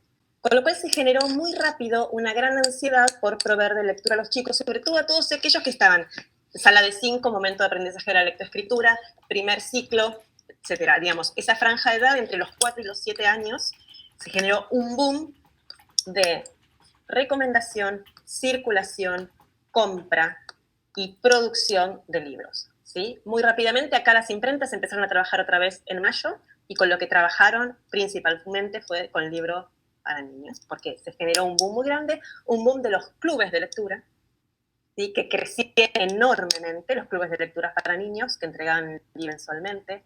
Entonces, esto que es como una transformación cultural, que hay que ver qué futuro tiene, fue acompañada por una transformación comercial muy dinámica, muy rápida. Y acaba el tercer punto de esta situación, que es que los que lograron que esto se convirtiese en un éxito y una economía sustentable y que tenga futuro, son los que lograron comunicar mejor. ¿Sí? Es decir, lo que se construyó son nodos de comunicación y las editoriales que pudieron construirse a sí mismas como proyectos de comunicación fueron las que ganaron ese mercado.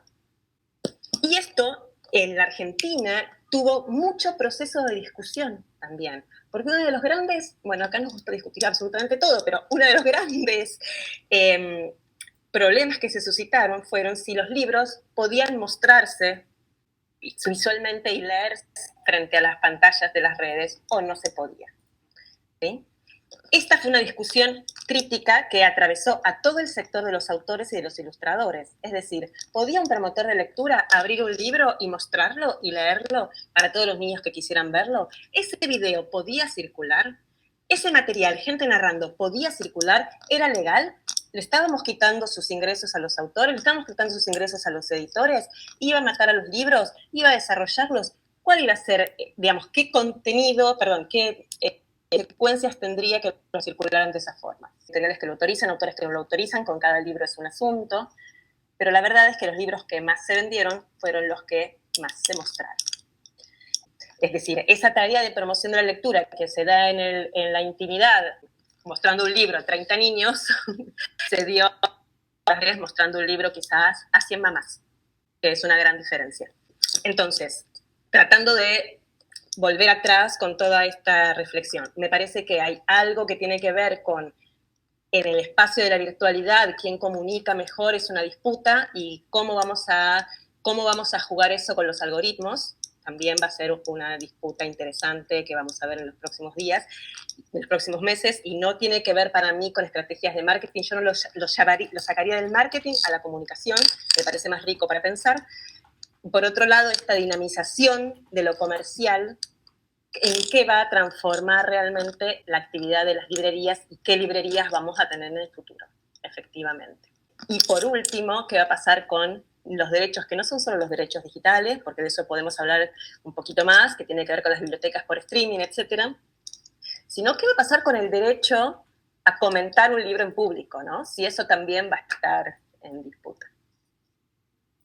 Bueno, muchas gracias, Raquel. A ver, como dijiste vos, se amplían cada vez más los temas, y al igual que vos, tengo ganas de intervenir en prácticamente todo lo que decías. A ver, vamos a sugerir a Pura que arme un seminario solamente con los puntos que se plantearon en esta mesa. Pero antes de pasar a la siguiente pregunta, solamente tengo ganas de preguntarle a Ana, ¿no? Digo, ella trabaja con editoriales independientes, de vuelta, con todos los matices o amplitud que puede tener la noción de editorial independiente, que es un concepto sumamente indefinido, ¿no? Digo, solamente se piensa por oposición a algo. Pero puesto en el contexto de la pandemia, pareciera por momentos que nos lleva a la situación paradójica de pensar que nuestra pobreza nos salvó. Quiero decir, porque somos chiquitos, porque no pudimos crecer, sobrevivimos. Porque si hubiésemos crecido, nos hubiésemos profesionalizado, tal vez no hubiese ido mal. Entonces, ¿en qué medida hay un modelo de negocios que es parte de nuestra pobreza? Quiere decir, de un mercado que por la concentración no termina de desarrollarse, o porque estamos hablando en realidad de, entre comillas, yo estudié antropología, con lo cual no podamos hablar ni de esencia ni de naturaleza, pero uno podría decir de una naturaleza de esta clase de editoriales cuya esencia es precisamente esa estructura que no termina nunca de profesionalizarse, que nunca termina de crecer. Es decir, el crecimiento nos pone en riesgo como editoriales independientes, y es algo sobre lo cual yo sé que Víctor ha discutido y sigue discutiendo con varios colegas y amigos. Pero bueno, Ana, solamente esta pregunta para pasar a la próxima de la palabra. No, nada, sí, o sea, es cuestión de precariedad, ¿no? De justamente, o sea, el que no gana mucho, pues obviamente tiene poco que perder. Pero me ha interesado mucho y me gustaría conectar, y quizá con esto también puedo usar, si quieres, en mi turno de la siguiente pregunta, lo que ha dicho Manuel Gil de la ecoedición, porque es lo que nosotros venimos proponiendo de hace, Manuel, 7 años justamente con Ecoedit, la necesidad del fomento, y que Alejandro en algún momento nos va a preguntar, ¿no?, sobre Estado sí, Estado no. Yo digo Estado sí, sí. Hay que fomentar políticas de la edición que protejan realmente el ecosistema del libro a todos los niveles. Y creo que nosotros estamos trabajando ahora en el concepto de praxis editorial y Agenda 2030. Yo creo que también el mundo del libro tiene muchísimo que decir y no hay absolutamente apenas nada sobre esto en la contribución a ese horizonte y a muchos de los ODS, de los Objetivos de Desarrollo Sostenible.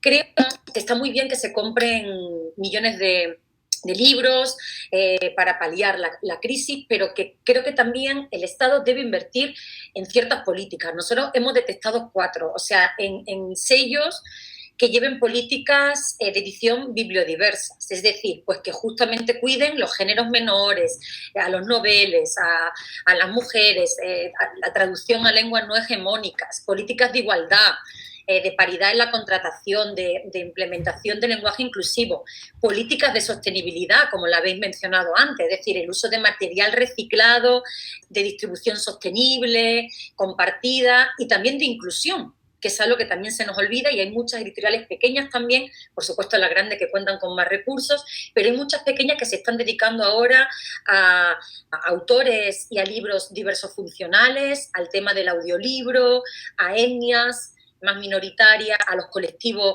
LGTBQ+, y, o sea, a formatos económicos más económicos para las clases más desfavorecidas, o justamente con copyleft, Alejandro. O sea, que creo que hay que invertir en esto, porque invirtiendo en esto también estamos invirtiendo en educación, en educar no solo a productores, sino a consumidores que van a cuidar en un futuro el ecosistema del libro iberoamericano, ¿no? Perdón, sé que me he saltado, ya no voy a intervenir en la siguiente, pero es que quería rescatar lo que ha dicho Manuel, y que me ha parecido, pues eso, pues fundamental, ¿no?, para pensar con nuestra bola de cristal el libro iberoamericano del mañana. Bueno, muchas gracias, Ana. Como nos quedan 15 minutos, en realidad yo tenía 2 preguntas. Lo que voy a hacer es un poco fusionarlas y darle la palabra y darles el cierre a ustedes. Una pregunta, como bien decía Ana, tiene que ver acerca del rol del Estado y la siguiente acerca de ferias. Decía Ana algo que les escribí hace unos días, que esa puja que cada tanto aparece, ¿no?, entre Estado sí, Estado no, en el ámbito de la cultura, dejó paso, desde mi punto de vista, esperemos que de manera permanente, a la mucho más interesante pregunta acerca de un Estado cómo. El mundo del libro, como tanta otra rama de la economía y la cultura, mostraron necesidad de contar con un apoyo público y Manuel ya se refirió al modo en que España actuó. Pero me gustaría, tal vez, si pueden, ¿no?, o si conocen la realidad de otros países de la región, de América Latina e incluso de Europa, que nos cuenten si creen que esas experiencias, que los modos en que los estados intervinieron apoyando, o lo hicieron o no lo hicieron en algunos casos, fueron suficientes, de qué modo se hicieron, ¿no? Y en ese sentido también destacar algunas acciones públicas, 2 o 3, que ustedes consideren más importantes, y en qué medida esas acciones podrían o deberían ampliarse y extenderse más allá del tiempo de la pandemia, ¿sí? Y quizás, si tienen ganas, también conversar un poco más allá sobre cuál debería ser el rol, ya no solamente a partir de acciones puntuales para permitirnos sobrellevar la situación más dramática de la pandemia, sino para pensar ese futuro mundo, ecosistema del libro que empieza a vislumbrarse una vez que terminamos esto. Y la segunda pregunta, especialmente para Manuel, no, pero también para Víctor, digamos, porque cada uno está al frente de 2 editoriales, perdón, 2 ferias muy importantes. Me interesaba, Víctor, en realidad que cuente un poco más de la política pública, pero vamos a llevarlo a Víctor que también hable de esto. ¿Cómo están pensando sus propias ferias? Porque en este año, al menos hasta lo que yo sé, solamente la feria de Sharjah tuvo un modelo mixto, presencial y digital, pero el resto fue, en todos los casos, de manera digital. Y eso llevó a que ese modelo de negocios, por lo pronto, el modelo de negocios tradicional de ferias presenciales, tuviese problemas. Y más problemas va a tener futuro, no solamente si la situación de aislamiento se continúa, o incluso si el formato digital empieza a permear los modos de organización, de estructuración de los mercados, y las ferias son menos importantes. Entonces, ¿cómo quedan esos modelos de negocio de feria? Y les ponía el ejemplo, en el caso de la Feria de Frankfurt, que ha decidido reestructurar a la empresa que organiza la feria de cara a lo que viene. Es decir, adelantándose a lo que probablemente sean las transformaciones digitales, ha empezado por la propia organización. O el caso de las 2 ferias norteamericanas, la BEA y la BookCon, que han decidido directamente dejar de ser ferias presenciales. La empresa organizadora digo, bueno, hasta acá llegamos y a partir de los años siguientes vamos a encontrar algún formato digital. Es decir, ¿cómo están pensando la experiencia de la Feria del Libro Madrid? Que si bien son ferias de público y ferias presenciales, al igual que la Feria de Editores, me gustaría también pensar de qué modo están reflexionando ante este nuevo escenario. Y les dejo la palabra porque ahora tenemos 10 minutos, así que me callo y les agradezco la participación. Manuel, si querés empezar vos. Bueno, una cosa antes de comenzar, Ana, tenemos que hablar, le vas a pedir el correo a Pura, y porque has citado integración, accesibilidad, lectura infantil, mujer, sostenibilidad, son los ejes de la Feria del Libro de Madrid, todos.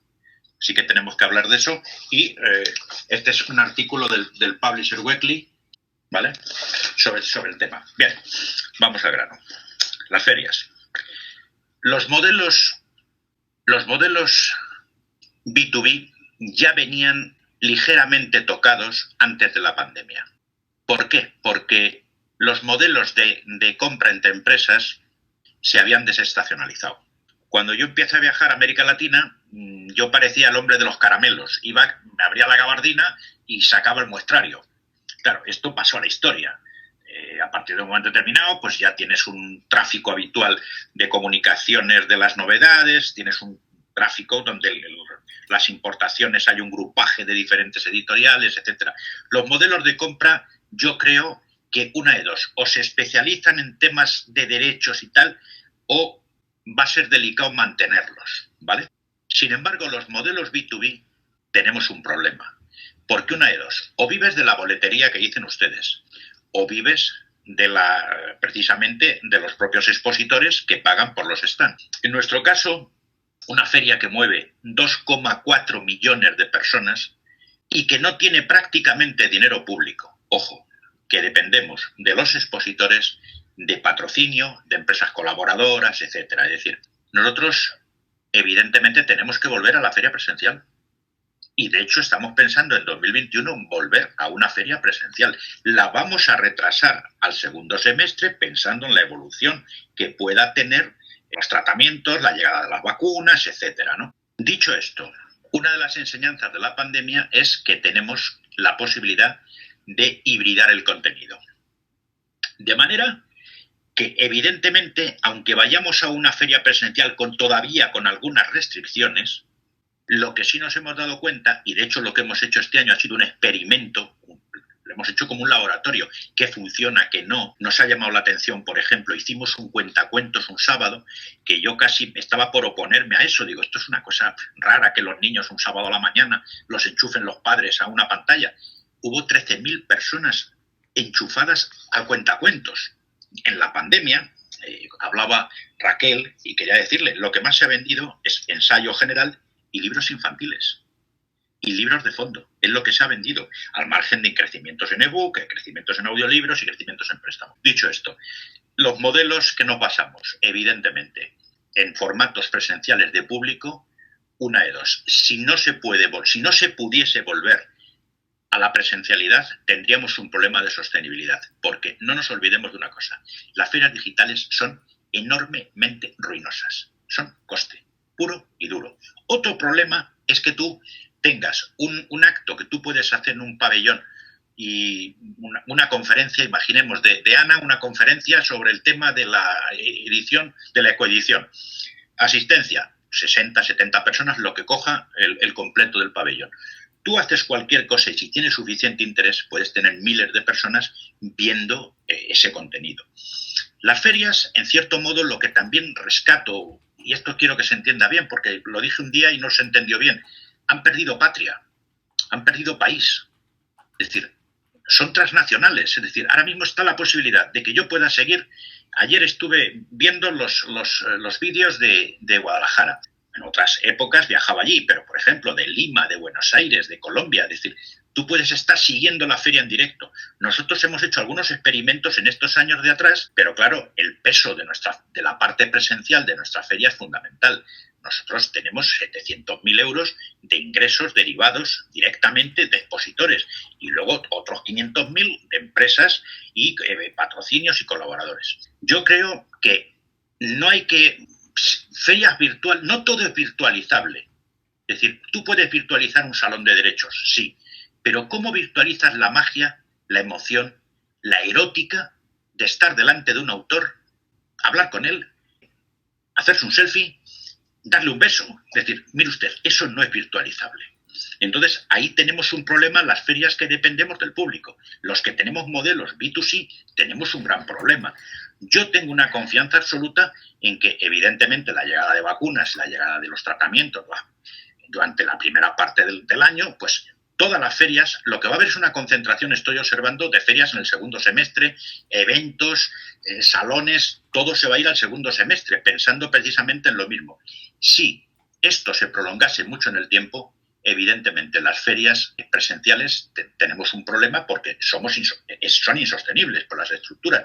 Si tienes menos estructura, como en nuestro caso, pues mejor que si eres Frankfurt o que si eres una feria con una estructura muy grande.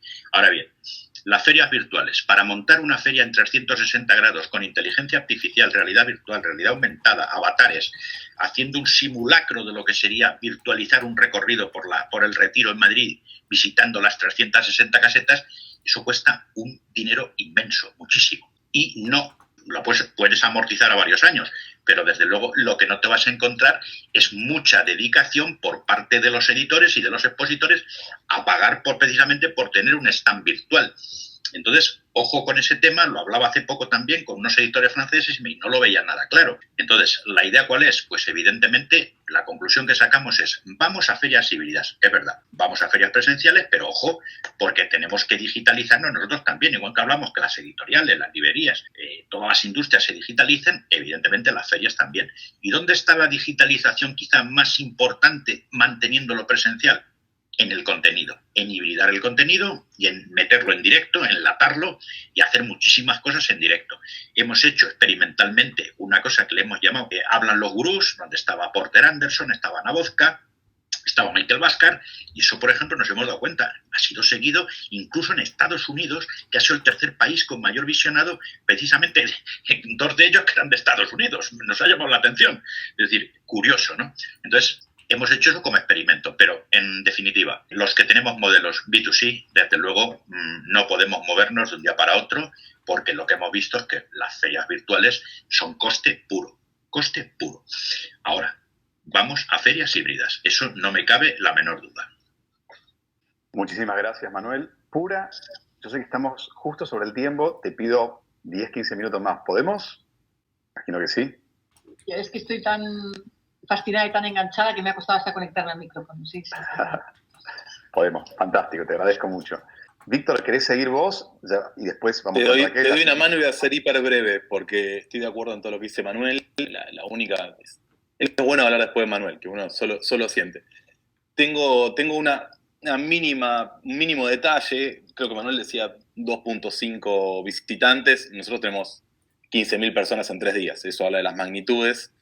Es mucho más chica nuestra feria, y particularidad que tiene la feria de editores es que atienden los editores sí o sí, no puede haber otra persona atendiendo, y eso lo que conlleva es que para nosotros es un punto de reunión para los latinoamericanos. Parte de la razón por la cual la feria es que nos reíamos con los editores chilenos, uruguayos y bolivianos que nos encontramos en Guadalajara, y los teníamos ahí a unos kilómetros y nos veíamos todos los años en Guadalajara, porque ni Santiago estaba pensada la feria, nos generaba interés para viajar a nosotros, ni la Feria de Buenos Aires, por costos altísimos que tiene para cualquier visitante o editorial pequeña latinoamericana, le generaba interés a ellos para viajar y tener stand. Entonces, para nosotros algo de lo que tiene la vuelta a lo presencial es que necesitamos vernos para hacer complicidades, pensar nuevas distribuciones, pensar nuevos proyectos y demás, que con el Zoom no se puede. Digo, les debe pasar a todos ustedes con sus amigos cuando charlan. Digo, no es lo mismo los silencios para tomando una cerveza que en el Zoom. Y esto parece muy pequeño, pero es enorme. Se cerraban muchas alianzas, muchos intercambios de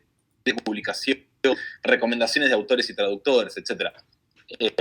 Ese pequeño detalle. Después adhiero palabra por palabra lo que dijo Manuel, y también muy corto con el tema del Estado. A mí ya me aburre la discusión Estado sí, Estado no. Digo, nadie en el rubro automotriz te dice, ay, Estado sí, Estado no. Nadie en el rubro agropecuario te dice Estado sí, Estado no. Entonces, cortémosla con la infantil cuestión de que la independencia pasa por sí el Estado. Digo, el Estado, la cultura es tan excepcional en esa medida. Entonces, la pregunta después es sí cómo interviene el Estado, porque el Estado cuando interviene tiene un volumen presupuestario que puede desnivelar las cosas, las puede o arruinar o mejorar. Entonces ahí es fundamental en qué lugar del eslabón interviene. Interviene comprando libros editoriales, interviene a través de las librerías y que derrame para todos lados, incluso los autores y lectoras. Digo, también depende de si hay personas competentes en el Estado, si el Estado está escuchando a los mismos países que son parte del engranaje de la cultura. Discusión si Estado sí, Estado no. No te lo digo, sale que nos conocemos hace muchos años. Digo, en general, para los colegas que vienen con eso, chicos, todo bien, pero ya está esa discusión. La pregunta es cómo, que no es una pregunta menor. Es una pregunta hiper compleja, porque si vos intervenís saltando uno de los eslabones, o la forma en que te generás una demanda artificial y después se infla todo una cadena productiva que en cuanto vos desconectás eso, que es una forma de potenciar una industria, la dejás renga, también es un gran problema. Entonces, la cuestión es cómo se hace una intervención efectiva y poderosa que, odio el concepto de derrame, pero abarque a toda la cadena de producción del libro. Muchas gracias, Víctor. Coincido totalmente, digamos, un poco fue una provocación iniciar con ese Estado sí, Estado no, pero por supuesto me interesa sobremanera que el Estado tenga una presencia muy activa e inteligente en la cultura en general, pero en particular en el mercado del libro. Y saliéndonos del caso argentino, que es donde más conozco y donde tal vez tengo un poco más de intervención, creo que se dieron debates muy interesantes hace poco en México, ¿sí? Yo creo que ahí hubo una transformación de una ley que, si bien no fue todo lo que los editores esperaban, hubo un avance en algún sentido. En Perú hubo una discusión interesante, las propuestas que se hicieron en España, que yo no sé si finalmente si prosperaron por esa propuesta 10 años, en fin, creo que hubo que del propio sector editorial, que no siempre es muy activo, no digo en el caso de España, pero en general latinoamericano, en general propuestas y programas, creo que surgieron algunas ideas que en algunos casos fueron recibidas y fueron discutidas en el seno de los parlamentos, así que creo que también, si bien no fue lo más visible de los modos en que interviene el Estado, porque el Estado tuvo ayudas directas, creo que también se discutió acerca de los modos que tiene que intervenir el Estado en el mundo del libro y que sería bueno recoger y estar atento a qué pasó en este tiempo respecto a eso. Y bueno, como Ana había iniciado la ronda adelantándose, le doy el cierre a Raquel y con esto concluimos la mesa y para no volver a robar tiempo, lo único que hago es agradecerles a todos y todas la participación de hoy. Raquel. Bueno, lo primero que voy a hacer es una confesión. Estoy de acuerdo con todo lo que dicen Manuel y Víctor de que en las ferias realmente se concretan los negocios, pero la verdad la única feria que extrañé fueron las fiestas de Guadalajara. Estuve muy feliz este año sin ir a ninguna feria ni ocuparme de eso. Me permitió concentrarme en otras cosas. Y ahora voy a otro lugar. Digo, esto también es interesante porque son agotadoras, ¿no? Eso es lo que producen. Y quiero volver un poquito sobre el tema del Estado, porque decía Víctor que, bueno, ¿cómo interviene el Estado? Yo vengo pensando en eso hace tiempo, ¿no? Incluso tengo hasta un listado de políticas que el Estado podría pensar si tuviese una concepción orgánica acerca del valor que tiene el libro, la lectura y las industrias asociadas y el ecosistema del libro. Entonces podría pensar políticas de lectura desde cultura, desde desarrollo social, desde cuidado integral de la infancia, políticas de acceso al libro desde educación, políticas de desarrollo comercial, estableciendo y facilitando soluciones logísticas más económicas o apoyos a los puntos de venta, políticas de desarrollo industrial apoyando la industria gráfica, políticas impositivas, políticas de apoyo a la internacionalización, políticas moderadamente proteccionistas, políticas lingüísticas incluso. Es decir, hay un enorme abanico de miradas que pueden hacerse para apoyar y proteger la industria del libro y todo su ecosistema. Entonces, para eso se necesita una mirada muy orgánica que mire todo ese escenario, ¿no? Y que no esté llevada por el grupo o la cámara del momento que tiene la fortaleza de tener una conversación con el Estado para lograr tal o cual apoyo puntual. Entonces, esa mirada, si no está desde el Estado, es muy difícil imponerla, es muy difícil empujarla o atraerla para sí, porque siempre vamos a estar emparchando, como nos pasó este año, que una política proteccionista fue poner una traba al plomo en tinta para la entrada de libros importados en la Argentina. Digamos, no tenía, prácticamente fue una reglamentación que no tenía ningún sentido como política, ¿no? O otras decisiones que toma el Estado, que no solo no son políticas de apoyo, sino que son claramente miradas torpes sobre qué pasa en el ecosistema del libro, como la decisión, por ejemplo, bastante reciente, del Estado Nacional Argentino de comprar libros en un volumen importante para las escuelas, pero pedirle a los editores que cedan gratuitamente las versiones digitales de esos libros durante 3 años. Entonces, qué lindo, una política de compra de libros, genial, pero ciegos a que el contenido digital también es un libro. Otra cosa que pasó en Colombia recientemente, el Estado decidió crear una biblioteca digital por streaming gratuito, con bajo, digamos, bajo costo, etcétera, pero trae, digamos, de espaldas a su industria a Odilo como empresa agregadora y plataforma, lo cual generó una enorme discusión en el seno de la industria en Colombia, porque tienen desarrollo, tienen bibliotecas, tienen una producción, incluso mucha mayor digitalización que nosotros. Lo mismo está pasando en Chile. Entonces, no solo son estados que no tienen una mirada orgánica, profunda y amplia sobre en qué medida esto evidencia sobre la economía, el desarrollo social, etcétera, sino que además tienen una mirada muy corta cuando están trabajando con contenidos que vienen de esta industria.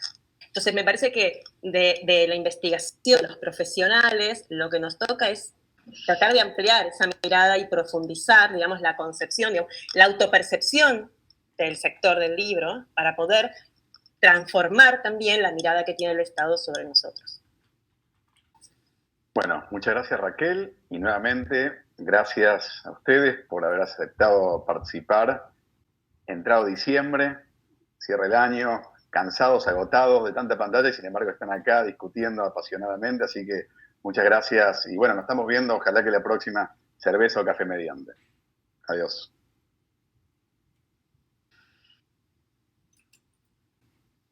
Bueno, yo estoy hipnotizada aquí con la mesa que has coordinado y te felicito, Alejandro, y felicito a los 4, a Ana, a Manuel, a Raquel y a Víctor, porque me parece espléndida. Ha sido una mesa plena de sugerencias, de propuestas, también de perspectiva, con datos, con imaginación también, con muchísima flexibilidad mental y con un pie absolutamente enraizado en la situación actual. O sea, que creo que ha sido de verdad un éxito. Creo que el auditorio que hemos tenido lo puede confirmar plenamente y, como tú has dicho, creo que se tienen que generar otras iniciativas. Hemos tenido un año en el que parece que todo se ha parado y, sin embargo, nosotros hemos organizado 2 seminarios. Este 11º es el segundo seminario de redes editoriales que hemos convocado en el año 20, precisamente como una resistencia a esta parálisis y a esta situación de bloqueo que ha traído la pandemia.